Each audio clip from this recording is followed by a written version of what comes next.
Good evening and thank you for joining us today. I'm Dalton Howard, attorney for Ritt Mortimer. And firstly, I'd like to apologize to our Foothills customers. They're having some trouble over there getting some new equipment installed, and the day before yesterday the show didn't air, and yesterday the first few minutes didn't have audio. So we apologize. It appears to be on their end, but they're getting things together to their best ability. Now, as for news we have today, we have a release from the Kentucky State Police regarding a missing persons case in Johnson County. We're going to discuss the success of a campaign to collect donations for flood victims. We have a release from the Kentucky Office of Drug Control Policy. We have coverage of the Johnson County Fiscal Court meeting from Monday, and some great news regarding the Dawkins Line Rail Trail, and we'll get to that right now. Bashir on Monday, July 13th, announced the awarding of 2 contracts for the final phases of the Dawkins Line Rail Trail, soon to be the longest trail of its kind in the Commonwealth. One of the contracts awarded by the Kentucky Transportation Cabinet is for the 3rd and final phase, construction of 9 miles of trail from Carver Tunnel in Magoffin County to a point 1 mile south of Evanston in Breathitt County. Hinkle Environmental Services, LLC, was awarded the contract on a low bid of $1.71 million. Also awarded was a contract for rehabilitation of the Carver Tunnel, located at the Breathitt-Magoffin County line. The project includes lighting for the tunnel, which is 0.7 miles in length. SAC Construction LLC was awarded the contract on a low bid of $5.96 million. Both projects are scheduled to be completed by March 31st, 2016. Once complete, the trail will run for 36 miles through Johnson, Magoffin, and Breathitt counties. As for the missing persons case that I mentioned earlier, the Kentucky State Police Post 9 Pikeville can confirm an additional victim has been located by the Incident Search and Rescue Team. In the late afternoon hours of July 15, 2015, the search team was canvassing the area approximately 1 mile north of Stapleton Drive along Kentucky Route 172. A member of the search team searching the area discovered what was believed to be the deceased body of an adult male. Detectives from Kentucky State Police Post 9 responded to the scene and were able to identify the male as one of the missing persons from an active case currently being investigated by Post 9 detectives. Johnson County Coroner J.R. Frisbee responded and pronounced the victim deceased at the recovery scene. The most recent recovery of the adult male leaves only one person listed as missing in regards to the flooding situation. Also pertaining to the flood, here's the story of how Sayersville came together to support those in need in Johnson County. We have got at least, I'd say, 30 bags of clothing, countless amounts of bottled water, bread, at least 6 trays of bread, blankets, toys, and cleaning supplies. How did you manage to get all this stuff together? What was we posted on Facebook. Yeah, for any donations are welcome at Dairy Queen Release. Yeah. Okay, now that's still people can do that, and you take it over there for them? Still people can do it, yes. All right, yes. all right. Who's going to, these guys going to, Craig and... Craig and Nikki are going to deliver. All right, yes. y'all just handle it carefully. Okay. It's worth noting that that wasn't the only drive in Magoffin County to help those in need in Johnson County, but the employees at Dairy Queen and Lee's were affected personally by the tornado themselves and decided that they wanted to help others while they were in need. To get high-speed internet on their state-of-the-art fiber optic network for all of your home and business solutions, or to watch TV without a contract on over 200 digital channels with superb quality, or stay connected with family and friends with 24/7 telephone service you can always depend on, contact Foothills Broadband today. Or just click on their link to the right to find out how they're working to provide the latest in communications at affordable prices with exceptional service at Foothills Broadband. The Kentucky Office of Drug Control Policy issued a report today stating that the number of drug overdose fatalities jumped this year by 7%. Of the 120 counties in our state, Floyd County had the highest number of overdose deaths, 55.1 per 100,000 people. Autopsies from the Kentucky Medical Examiner's Office indicate that the majority of these deaths had multiple drugs in their system. According to the report, morphine showed up in more than 40% of the deaths. Earlier this year, the state legislature overhauled its drug treatment and sentencing laws. And here's our coverage of the Johnson County Fiscal Court meeting on Monday. Notable things to be discussed this Monday at Johnson County's Fiscal Court meeting included housekeeping, a change in health care plan for county employees, the appointment of Alvin Castle to a 4-year term on the Housing Authority to fill a vacancy left by Donnie Witten's resignation, the fact that the Coleman Branch Road repairs are to be funded by FEMA and the road is going to remain open at this time, A Homeland Security resolution giving extra funding to Flat Gap Fire Department for turnout gear was approved. There was also an improved increase in deputy salaries, and they discussed the expected dissolution of Johnson County Rescue Squad. Here's more on that. Next item on the agenda, we mentioned here to the press a couple of weeks ago, or 3 or 4 weeks ago, that we had a situation at the rescue squad, the Johnson County Rescue Squad, that ended up, we had some officers that resigned out there and left. The board of directors all resigned and left. There's a substantial amount of debt that's owed by the rescue squad. The rescue squad is a standalone organization. They had their own board of directors. They have their own, or had their own officers, and have had for many, many years, like every other fire department we've got. They're almost all 501c3 nonprofit, IRS status. And a lot of people thought, well, the county ought to run in and take that over. Well, we can't do that. We can't run in and take over something that we have no control over, we have no authority over. We have asked the Attorney General's office, Jack Conway's office, has sent in a couple of investigators. They are back pursuing whatever kind of legal remedies that might be involved. One of the first things we've got to do is try to protect the assets that are up there. There's some vehicles and other equipment that's up there associated with fire and rescue, and also the rescue squad itself. How much of that equipment is viable or usable, we don't know. But what concerns us is the nature of the dissolution, if you will, right now of that thing, is when the officers of that group kind of just left and packed up and locked the door and took off one night and never came back. And we're looking into that issue, and we're depending on the Attorney General's office to assist with how we proceed from here. I just want people to understand, we've gotten some phone calls saying, well, what are you going to do? Why don't you do this? Why don't you do that? We can't do anything legally until we get a resolution to this ownership. And Mike, do you want to explain how that is going to happen? Because Mike's been working with the State Attorney General's office, and we've been trying to expedite this to the extent we can. But they've indicated they're going to try to do something, I think, this week. Would you go ahead and try to? Well, under Kentucky law, all nonprofits, no matter what type it is, all nonprofits are required to come under the jurisdiction of the Kentucky Attorney General's office, at least those in Kentucky. And if a particular nonprofit is in a financial condition, then the AG's office will step in. In this case, they are going to step in and file some kind of civil action to dissolve, looks like to dissolve that particular agency. It's my understanding that a lot of the equipment there is collateralized by various banks and institutions, that they may have to come and get their equipment. And it's going to be almost kind of like a bankruptcy, except it's just a court dissolution of the assets is what's going to happen. That's what it looks like anyway at this point.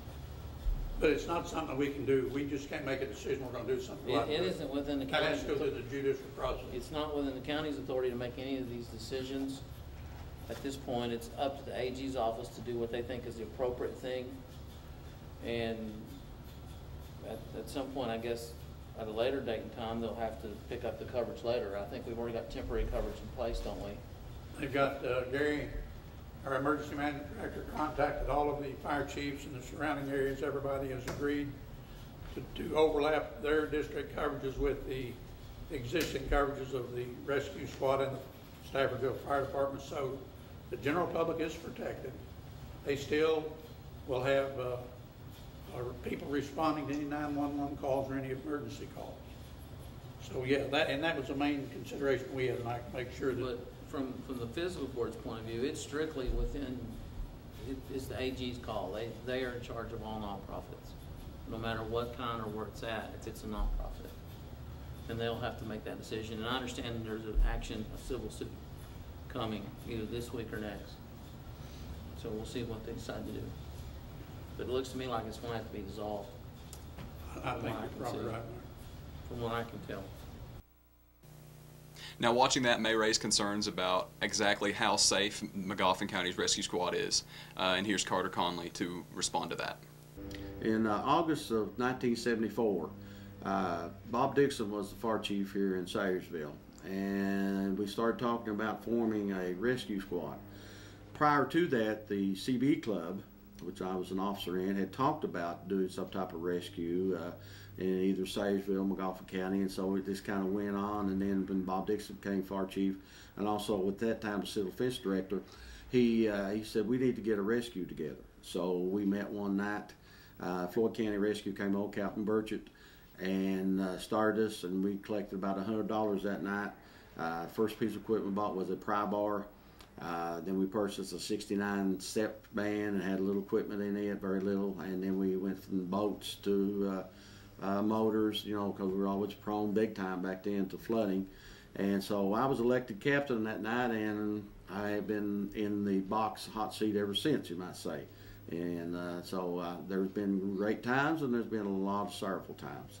So, but we are incorporated as a non-profit organization, all volunteer through the Secretary of State. And all of our members are also board members when we need to have a meeting. That's the way that the corporation papers are written up. We are affiliated with the Kentucky Emergency Management out of the Boone Center of Military Affairs. The fiscal court has a signed agreement between the rescue squad and the fiscal court and Kentucky Emergency Management that as long as we provide 2 hours of training to our members and we provide quarterly rescue reports, those are the two criteria that Kentucky Emergency Management requires of rescue squads if you want to be affiliated with them and possibly receive any grant funding. And we have over the years received that, and in the last funding on search and rescue received a quota. And so if we hadn't had those hours turned in or the quarterly training reports, we would not have been eligible for that. That's all we receive from state funding. We have fundraisers as far as our financial stability, and I'm sure if everybody can remember, for the 36 years we've had the auction on the Howard's TV cable, Sayreville Independent, and that is our main fundraising. And contrary to what a lot of people still believe that I receive a salary or they get paid to do it, I don't know how any other way to say no. I do not receive any monetary benefits from the squad. And if you'll look at our paper that we send out, on the bottom it says our only reward is self-satisfaction that we receive when we help someone in need and calls for our services. So that's all we get, is self-satisfaction. You know, I'm sure a lot of people say, you know, well, you're doing this to make a big show and all like that. Well, 41 years, and I think I've, you know, done my share of helping people and directing the members to the correct way. And so, but we do not receive any monetary funds. The county does help us in a donation once a year at $5,000. We receive $4,000 a year in fuel allocation. And so that's the basis of all that. And then if there's something that's needed along the way, I will approach the fiscal court and give them a request, and they can either say yes or no. And they did help us about 3 years ago with purchasing some rescue, search and rescue equipment, which made us eligible for the search and rescue grant. So that was about $4,000. If we hadn't got that, we would not have been eligible for the Kubota. So we have to provide training, quarterly run sheets, and then also our budget money. Budget goes into the county, and we show where our money goes to. We do receive some allocation from the United Way, but that has fell short. Approximately a couple of years ago, we were getting $4,000 a year. Now we're down to $2,000 a year due to support for United Way funding. So we survive. But we survive on what the good people donate to us. And without that, we would not be able to continue to function. As you can see, we don't have, but it's just very limited as county support. Also, I'll not forget to say that Sayersville has donated us $1,000 yearly. So that's a total of $6,000 in cash donations only. The rest of it comes from, you know, the coal business is now down. We used to receive money from coal companies. That past year we did not receive any at all. And so that's out, and so we have to depend on businesses, individuals, to help make up this money. And so far, the last 2 or 3 years, we've averaged around $23,000 on the auction. Then we have a roadblock. Then we got Community Day, which is another great help. And so that's where all our money comes from. And we have to keep up 4 vehicles, vehicle maintenance, and they run from an 01 to 1, 2, and 3. Then we recently just purchased received coal service money and purchased a 2015 Suburban to replace the old 01. So in Johnson County, the situation over there, they used to be like us, and they had a high rate of turnover of personnel officers over the last few years, and I'm sure their financial situation may have dwindled, and I just recently found out that they were no longer in a situation to handle active calls. So as far as asking for mutual aid, I have not been contacted by anyone from Johnson County to provide any mutual aid to either Oil Springs or that would be the closest one to us. So we will respond if we're asked, and be glad to, and we've always called on Johnson County at times if we needed them.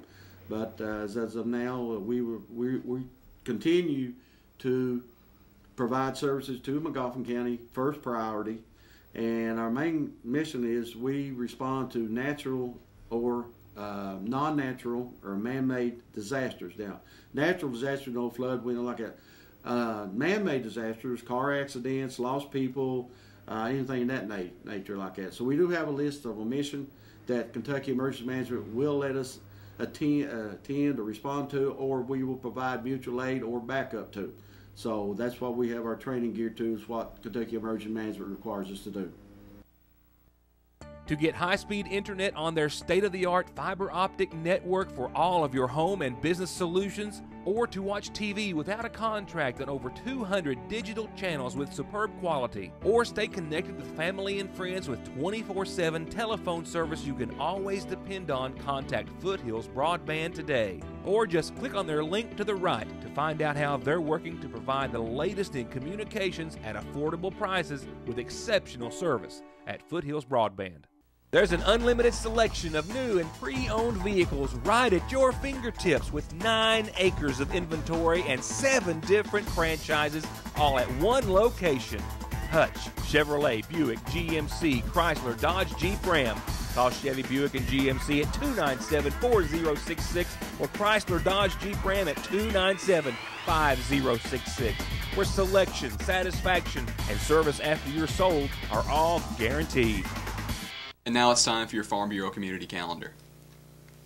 Firstly, we have a reminder about the Vacation Bible School Carnival taking place at the Sayersville New Bethel Assembly of God on Burning Fork Road this week, July 14th through the 17th from 6 to 8 p.m.